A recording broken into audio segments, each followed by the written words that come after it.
So, in case you couldn't afford 4 to 5 hours to watch the Senate screening of the Minister of Defense, Christopher Musa, let me bring you up to speed. And here's everything you've missed, captured for you in a few minutes. So, let's start.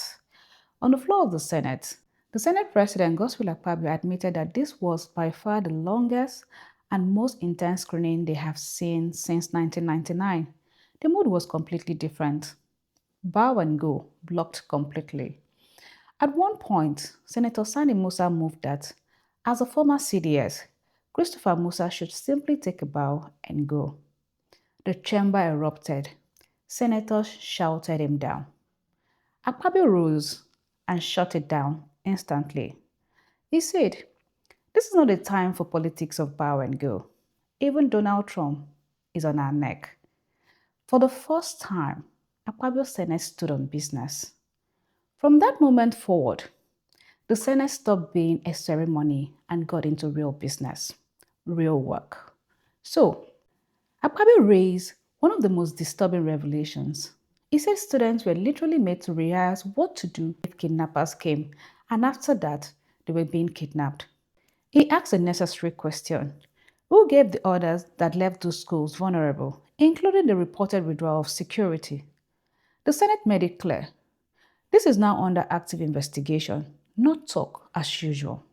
Akpabio further questioned the incident involving Brigadier General Oba, who reportedly called for help and ended up exposing his location. He asked the vital question: who gave the coordinates that led to his capture and death? And then, the Minister of Defense delivered the line that froze the chamber for a moment. He said Oba should never have been left alone for a second.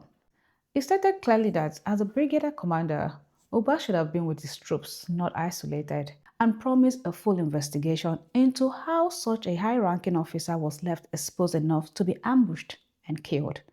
Next, he addressed the policy that has failed this country repeatedly and shut the door on it completely.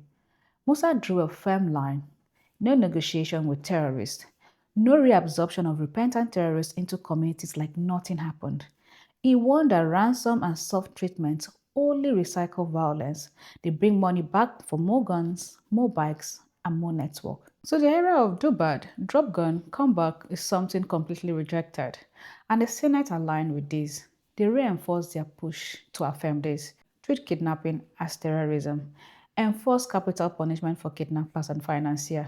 Without blinking twice, he dropped the hardest truth: the judiciary. He said, if justice doesn't move, neither will peace. He warned that delayed trials and impunity only weakens the entire fight against terrorism. He also exposed a long-standing structural problem, citing that there are gaps and overlaps between the Minister of Defense, the Chief of Defense Staff, and the service chiefs, saying that one of his first assignments will be to review and streamline those powers so operations stop being weakened by confusion in the chain of command.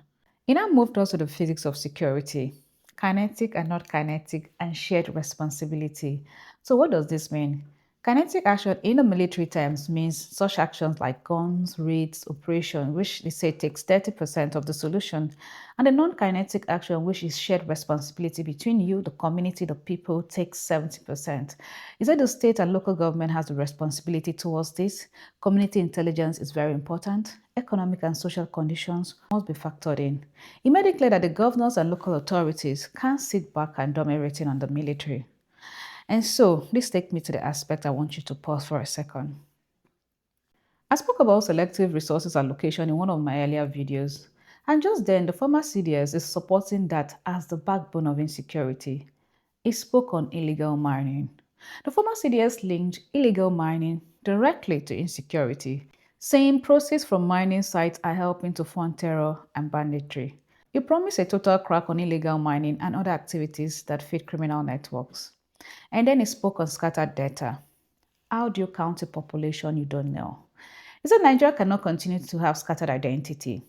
We need a unified database for all citizens, tied into ICT systems, so the movement, crime, and financing can actually be tracked across states instead of criminals becoming ghosts once they change location. So imagine Senator Sani Musa was able to shut down with a bow and go.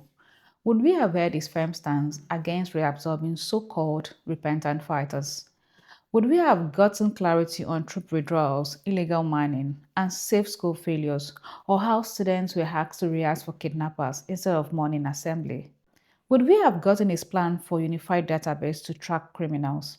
We wouldn't have known his view that military alone, the kinetic part, is only 30%, and that the state and local government have been sleeping for too long. We wouldn't have heard his warning that terrorism in Nigeria must be treated with same zero tolerance used in Saudi Arabia, including the financiers and associates. And most importantly, we wouldn't have heard the Senate move to push capital punishment, which is death penalty for kidnappers. So yes, even one chance operator will serve capital punishment with no option of fine. It's a truth at a time. Take care and have a nice day.